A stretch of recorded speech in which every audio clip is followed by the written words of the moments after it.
नमस्कार, मैं अनामिका। स्वागत है आपका YouTube चैनल संसार हिंदी साहित्यिका में। यदि आप इस चैनल पर नए हैं तो आपको बता दूं कि इस चैनल पर आपको हिंदी किताबों की जानकारी मिलती रहती है। यदि आपने इसे सब्सक्राइब नहीं किया है तो इस वीडियो के नीचे जो रेड बटन है उसे क्लिक कर दें। मेरा वीडियो सबसे पहले आप तक पहुंच जाएगा। तो ज़्यादा देर न करते हुए शुरू करते हैं आज का वीडियो। आज जो किताब मैं लेकर आई हूँ वो है मुंशी प्रेमचंद की कालजयी रचना गोदान। मैंने जब से प्रेमचंद को जाना है, गोदान के बारे में जाना है, तब से मेरे अंदर गोदान पढ़ने की तीव्र इच्छा थी, लेकिन इसे पूरा होने में थोड़ा सा समय लग गया। चलिए, देर आए लेकिन दुरुस्त आए। प्रेमचंद की लिखी गई अधिकतर रचनाएं यथार्थ पर आधारित होती हैं। प्रेमचंद की लिखी रचनाएं समाज का आईना बन जाती हैं, जिसे पढ़कर हम उस समय के समाज को जान और समझ सकते हैं। गोदान ऐसी ही रचना है जिसने प्रेमचंद की लेखनी को हमेशा के लिए अमर बना दिया। इस किताब की कहानी आज़ादी से पहले की कहानी है, जब भारत के किसान जमींदारी और महाजनी के चंगुल में फंसे हुए थे। वे कर्ज की कभी न खत्म होने वाली त्रासदी से झुलस रहे थे। वे गरीबी के कुचक्र में इस प्रकार फंस चुके थे जहां से निकलने के लिए लाख कोशिश करने के बावजूद भी वे निकल नहीं पाते थे। अगर आप आज़ादी से पहले के किसानों के बारे में जानना चाहते हैं तो ये किताब हमारी बहुत मदद करती है। उस समय की गरीबी और उससे प्रभावित जनजीवन को ये किताब बड़ी ही बखूबी से बयां करती है। इस किताब में दो तरह के सामाजिक वर्गों की कहानी है, एक उच्च वर्ग और एक निम्न वर्ग। दोनों कहानियां साथ साथ चलती हैं और आपस में गुथी हुई हैं। इस किताब का मुख्य पात्र है होरी। वो एक निम्न वर्ग का प्रतिनिधित्व करता है। उसकी पत्नी का नाम है धनिया। उसकी 3 संतानें हैं। बेटे का नाम है गोबर, बेटियों का नाम है सोना और रूपा। वह जमींदारी और महाजनी के चंगुल में फंसा हुआ किसान है जो कर्ज के तले दबा हुआ है। उसने अलग अलग समय में अलग अलग लोगों से कई मौक़ों पर कर्ज ले रखा है, जिसका सूद कभी चुकता ही नहीं हो पाता है। होरी बड़ा उसूलों पसंद इंसान है।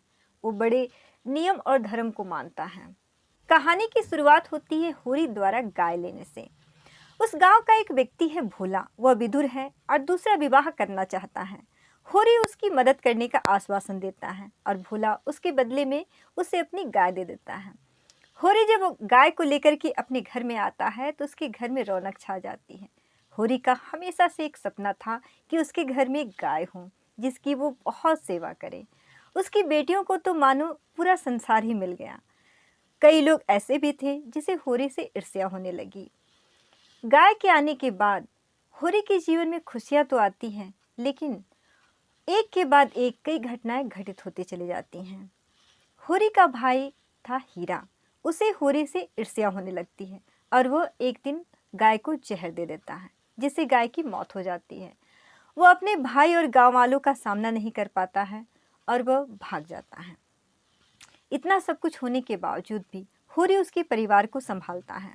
गोबर को भोला की विधवा बेटी झुनिया से प्रेम हो जाता है। एक दिन वह झुनिया को अपने घर में छोड़ करके शहर की ओर चला जाता है। होरी और धनिया झुनिया को तो अपना लेते हैं, लेकिन इसकी बहुत बड़ी कीमत उन्हें चुकानी पड़ती है। गांव वाले होरी को दंड लगाते हैं। होरी के खलिहान से सारा अनाज पंचों के पास चला जाता है। यहाँ तक कि जो दंड की रकम होती है उसे चुकाने के लिए होरी को कर्ज भी लेना पड़ता है। भोला के मन में होरी के प्रति बहुत गुस्सा होता है और वह होरी के बैलों को भी खोल के ले जाता है। होरी कुछ नहीं कर पाता है। स्थिति ऐसी हो जाती है कि उन्हें भरपेट भोजन भी नसीब नहीं होता है। होरी का परिवार अपने ही खेतों में मजदूर बन के रह जाता है। 1 साल बाद गोबर वापस आता है। वह काफ़ी बदल चुका है, शहरी रंग में पूरी तरह से रंग चुका है। अपने साथ वो कुछ पैसे भी लेकर आता है। होरी को ऐसा लगता है कि शायद अब उसकी ज़िंदगी बदल जाएगी, लेकिन ऐसा नहीं हो पाता है। गोबर अब स्वार्थी हो चुका है। वो अपने माता पिता से लड़ाई करके अपनी पत्नी को लेकर के वापस शहर की ओर चला जाता है। होरी की स्थिति जस की तस बनी ही रह जाती है। ये तो हुई एक वर्ग की कहानी। अब बारी आती है दूसरे वर्ग की कहानी की, जिसे हम उच्च वर्ग या उच्चतम मध्य वर्ग भी कह सकते हैं। इसमें भी कई पात्र हैं। एक पात्र है राय साहब, जो होरी के जमींदार भी हैं।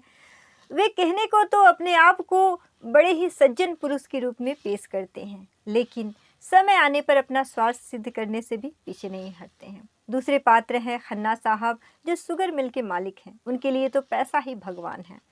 तीसरे पात्र है मिस्टर तनखा। वे एक पत्रिका के संपादक भी हैं अपने आप को कमज़ोरों की आवाज़ कहते हैं, लेकिन अक्सर बड़े बड़े लोगों की जी हुजूरी करते रहते हैं। चौथे पात्र हैं खुर्शीद मियाँ, जो कि बड़े ही दिलचस्प और खुश मिजाज व्यक्ति हैं। एक समय उन्होंने बहुत पैसा कमाया, लेकिन अब उन्हें दूसरों की मदद करने में ही खुशी मिलती है। अब बारी आती है पांचवें और छठे पात्र की, मिस्टर मेहता और मिस मालती की। मिस्टर मेहता एक फिलोसोफर हैं। उनकी जो सैलरी है उसका अधिकतर भाग दूसरों की मदद में ही खर्च हो जाता है। वे ऐसे छात्रों की भी मदद करते हैं जिनके पास पढ़ने के लिए पैसे नहीं हैं। मिस मालती पेशे से डॉक्टर हैं और वे बड़े ही स्वतंत्र, निर्भीक और खुशमिजाज महिला हैं। वो किसी से भी नहीं डरती हैं। उसे आप आधुनिक स्त्री भी कह सकते हैं। इन सब की कहानी साथ साथ चलती रहती है। जब आप इस किताब को पढ़ेंगे तो खुद ही समझ जाएंगे। मिस मालती मिस्टर मेहता से प्रेम करती है और मिस्टर मेहता के संगत में आकर के उसमें बहुत ही सकारात्मक परिवर्तन आता है।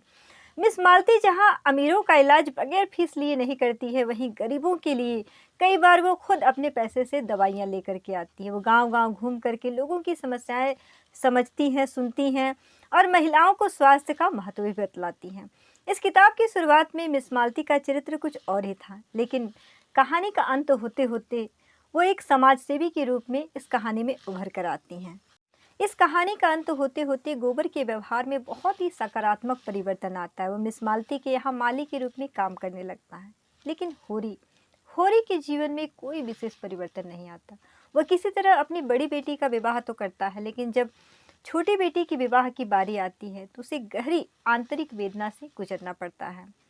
जब वो अपनी छोटी बेटी रूपा का विवाह करना चाहता है तो उसे मजबूरी में एक अधेड़ व्यक्ति से उसका विवाह करना पड़ता है, ताकि उसका कर्जा भी चुकता हो जाए और उसके विवाह का खर्च भी बच जाए।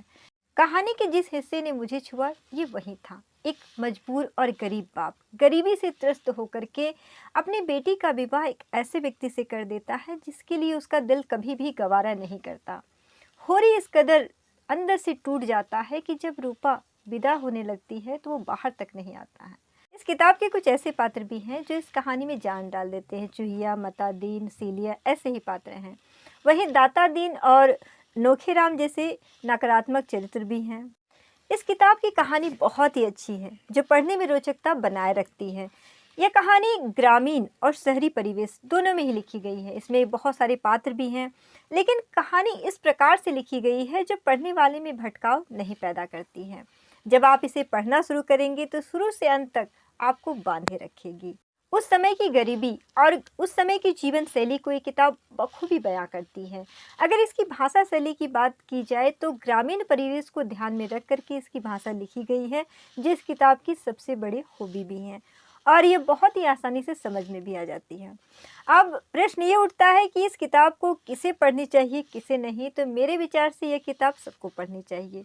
हर वर्ग को ये किताब पसंद आने वाली। हाँ, यदि आपको लंबी कहानियाँ पसंद नहीं हैं तो फिर ये किताब काफ़ी लंबी है, लेकिन अगर आप किताबों से प्रेम करते हैं, कहानियाँ आपको अच्छी लगती है और ख़ासकर आप अगर प्रेमचंद को पसंद करते हैं तो ये किताब तो आपको पढ़नी ही चाहिए।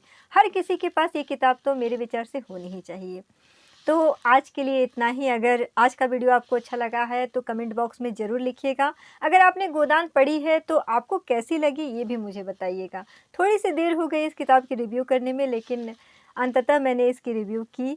उम्मीद है आपको ये अच्छा लगा होगा। तो दोस्तों के बीच शेयर करना मत भूलिएगा और साथ ही लाइक करना मत भूलिएगा। अगर आपने सब्सक्राइब नहीं किया है तो सब्सक्राइब कर ले, बेल आइकन को प्रेस कर दें। मेरा वीडियो सबसे पहले आप तक पहुंच जाएगा।